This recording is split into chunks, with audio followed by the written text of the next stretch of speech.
Seres de outras dimensões estariam guiando a humanidade? E se as ideias mais geniais que já tivemos não vieram de nós? Desde que o ser humano ergueu os olhos para o céu, uma pergunta o acompanhou como uma sombra silenciosa. Estamos sozinhos? Mas, e se a pergunta estivesse errada o tempo todo? E se a verdadeira questão fosse: com quem estamos convivendo sem perceber? A ideia de que seres de outros mundos, ou até outras dimensões, possam estar entre nós é antiga. Civilizações como os sumérios, egípcios e maias relatavam encontros com entidades vindas das estrelas ou de planos sutis. Elas não só visitavam, mas guiavam. Moisés recebia comandos de uma voz que ardia sem consumir. Sócrates tinha um daimon interior que o aconselhava. Profetas, xamãs, santos e até cientistas relatam momentos de inspiração súbita, como se algo estivesse sussurrando verdades do além. Carl Jung, o pai da psicologia analítica, falava de arquétipos universais e admitia a possibilidade de uma consciência cósmica influenciar nosso pensamento. E Nikola Tesla, o gênio da eletricidade, chegou a declarar: "Meu cérebro é apenas um receptor. No universo, há um núcleo do qual obtemos conhecimento, força e inspiração."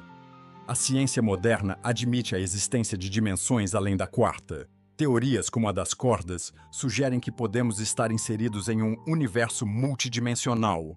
Mas, e se seres que habitam essas dimensões já estiverem em contato conosco, inspirando avanços, ajudando silenciosamente? Eles não precisam de naves, não precisam falar. Eles podem vibrar em outra frequência, como ondas de rádio que só alguns conseguem captar, como sonhos lúcidos, intuições geniais, canalizações ou estados alterados de consciência. No século XX, cientistas e místicos relataram ideias que pareciam além do seu tempo. Muitos falam de contato com inteligências superiores durante meditação profunda, experiências de quase morte, ou até sob intensa inspiração criativa. Um exemplo intrigante é o do matemático indiano Srinivasa Ramanujan, que dizia receber fórmulas complexas durante sonhos, revelações que mais tarde a ciência comprovou.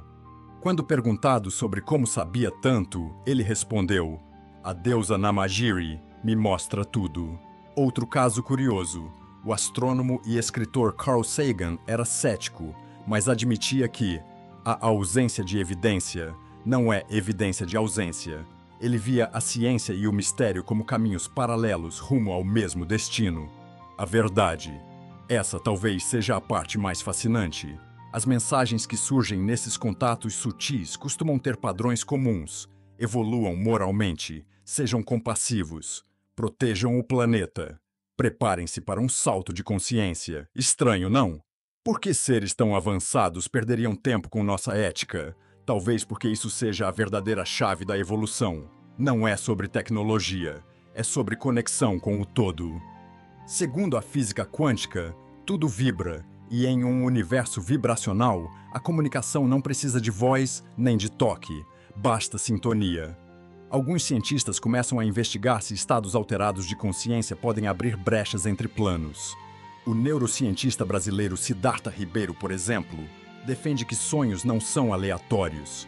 Eles podem ser pontes para dimensões sutis e talvez até para inteligências não humanas. Eles estão aqui, talvez. Não como esperamos. Eles não se escondem em cavernas secretas, mas podem estar em frequências que não vemos, ideias que não criamos, inspirações que nos atravessam. O médium Chico Xavier dizia que a Terra receberia a ajuda de seres mais evoluídos quando estivéssemos prontos. E várias tradições falam de uma transição planetária, um momento em que a humanidade desperta e se torna consciente do todo. Talvez a sua intuição, aquele sonho vívido, aquela ideia brilhante que surgiu do nada, não vieram do nada. Talvez alguém, ou algo, esteja te chamando, guiando, inspirando. Se a vida é uma escola, esses mensageiros invisíveis seriam professores entre planos, não para te dar as respostas, mas para acender as perguntas certas. Com a inteligência artificial avançando, a física das dimensões se tornando mais aceita e a espiritualidade deixando de ser tabu, Parece que os mundos estão se aproximando e o véu ficando mais fino. A pergunta não é mais se estamos sozinhos, mas sim, estamos ouvindo. Você já teve uma ideia que parecia vir de outro lugar? Um arrepio sem motivo? Um sonho que parecia mais real do que a própria vida? Talvez você tenha sido tocado por um mensageiro invisível. E se for verdade que não estamos sozinhos, e nunca estivemos, o que faremos com essa informação? Ignorar? Ou prestar mais atenção? Porque se eles estão tentando nos guiar, talvez estejamos prestes a dar o maior salto da história humana. O salto para dentro de nós mesmos e de volta para as estrelas. Espero que as informações tenham sido úteis. Venha aprender mais, deixe seus comentários e nos siga em nossos canais. Inscreva-se agora. Até a próxima!